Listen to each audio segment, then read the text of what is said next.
It's a good, a bit gloomy, cloudy day today. Kanang mag-hike kami kanina, but we woke up late because we went to bed late.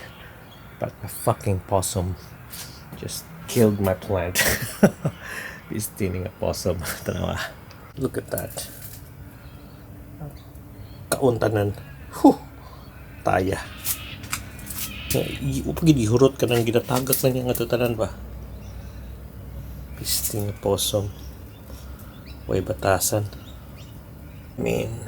Grabe. Pag niya tagkaon na ginatagak lang diha ba? Pisting possum good. Parang limpyo na lang ko diri sa taas ang balcony. Human tura akong balhin tong sa katanom.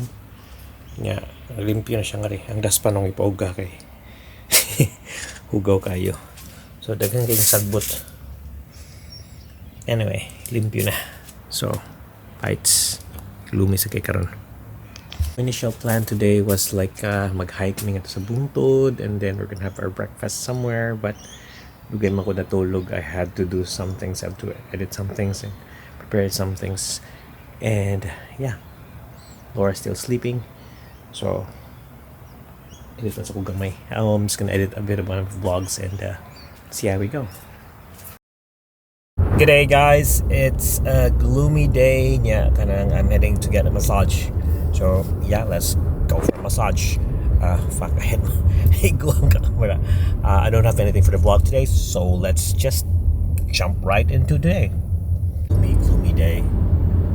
Pretty gloomy day. Fucking hell. Winter. No, it's still autumn. Nayaot to nga kalit lang ni cut na ako. Piste kayo. Anyway, yan na. Drive pa ko. Yan ang istorya.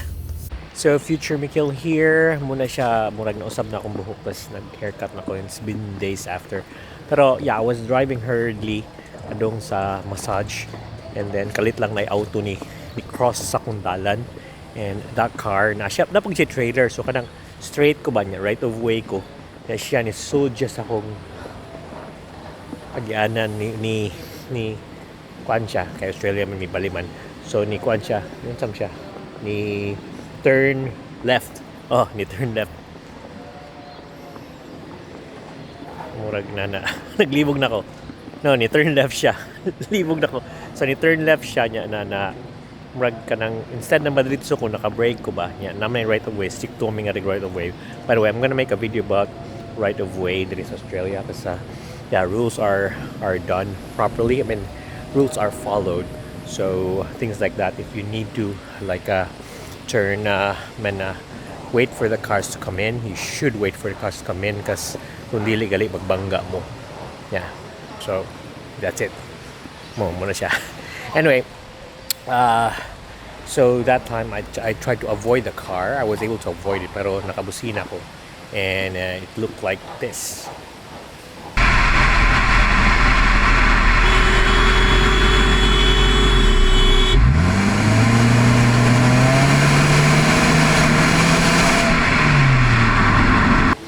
So yeah, muna siya. Karon it's another day, another vlog, so we'll talk about it later. I'm just gonna go back. Got a haircut also. Okay, just finished unsa akong kinahanglan buhaton karon. I'm here at Knox. Kanina ako dito kog Burwood. Got my massage. My back still feels weird and I just need some rest siguro. But right now, I'm done with my shopping. At the same time, I also got these ones here. They're pretty good. It's like this one's here. So it's like mochi. So mochi ice cream. They're pretty good. So yeah, let's enjoy. It's buy one take one. If you buy one for $10, you get two of them. So pretty good. Anyway, I'm gonna go home now. So this BISAYA vlog, I'm just gonna take care of it, but I need to post more on my English vlog because it needs more attention. So we'll practice with this BISAYA vlog for now.